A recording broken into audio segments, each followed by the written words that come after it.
योगी सरकार ने देश की सुरक्षा और असाधारण वीरता दिखाने वाले सैनिकों और उनके परिवारों को सम्मान देने के लिए बड़ा फैसला लिया है। सीएम योगी के निर्देश पर लखनऊ विकास प्राधिकरण यानी कि एलडीए ने अपने अपार्टमेंट पर बहादुर जवानों और उनके आश्रित यानी कि परिवार वालों को खास छूट देने का प्रस्ताव पारित किया है और नई नीति बनाई गई।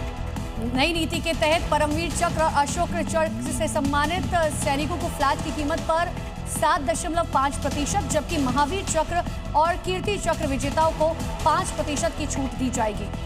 और इसके अलावा वीर चक्र, शौर्य चक्र प्राप्त करने वाले जवानों को भी 2.5% की छूट देने का प्रावधान किया गया है। ये खास छूट सैनिकों और उनके आश्रितों को केवल एक ही संपत्ति पर मिलेगी।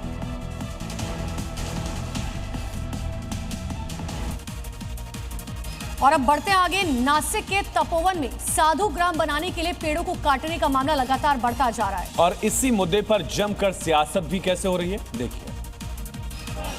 पेड़ों की बड़े पैमाने पर प्रस्तावित कटाई को लेकर विवाद गहराता जा रहा है, जिसमें राजनेताओं के साथ साथ कई बड़ी हस्तियों की भी एंट्री हो गई।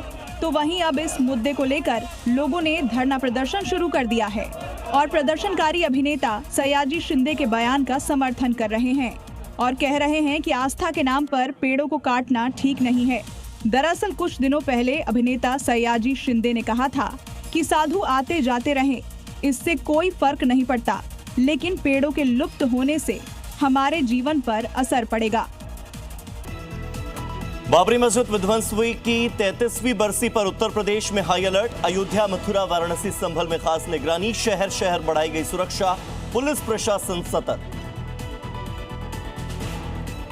बाबरी मस्जिद के निर्माण पर अड़े विधायक हुमायूं कबीर। आज मुर्शिदाबाद के बेलडांगा में बाबरी मस्जिद की नींव रखने का ऐलान। भारी संख्या में पुलिस बल की तैनाती, तनाव बढ़ा।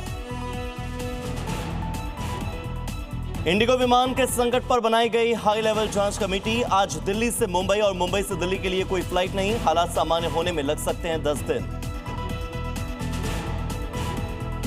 उत्तर प्रदेश में विदेशी निवेश बढ़ाने के लिए मुख्यमंत्री योगी आदित्यनाथ ने अधिकारियों को दिए संवाद बढ़ाने के निर्देश।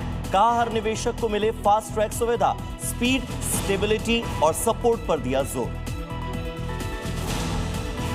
नेशनल हेराल्ड केस में दिल्ली पुलिस की बड़ी कार्रवाई। कर्नाटक के deputy CM DK Shiv Kumar को भेजा नोटिस। 19 दिसंबर तक मांगे सभी वित्तीय रिकॉर्ड्स। हैदराबाद के बोवेनपल्ली में बड़े हवाला रैकेट का हुआ खुलासा। एक कार से बरामद हुआ 4 करोड़ 5 लाख रुपए का कैश।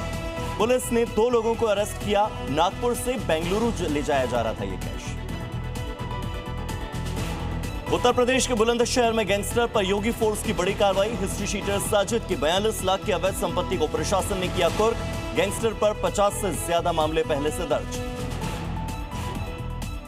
हरियाणा के नूह में दिल्ली पुलिस की टीम पर हुआ हमला। चोरी के आरोप को पकड़ने गई दिल्ली पुलिस की कार्रवाई के विरोध में गांव वालों ने किया पथराव। जमकर हुआ बवाल। दिल्ली में एक और युवक की चाकू से गोदकर हत्या की गई। अब संगम विहार इलाके में लॉ स्टूडेंट पर चाकू से किए गए ताबड़तोड़ अटैक। पारिवारिक रंजिश में युवक को मौत के घाट उतारा।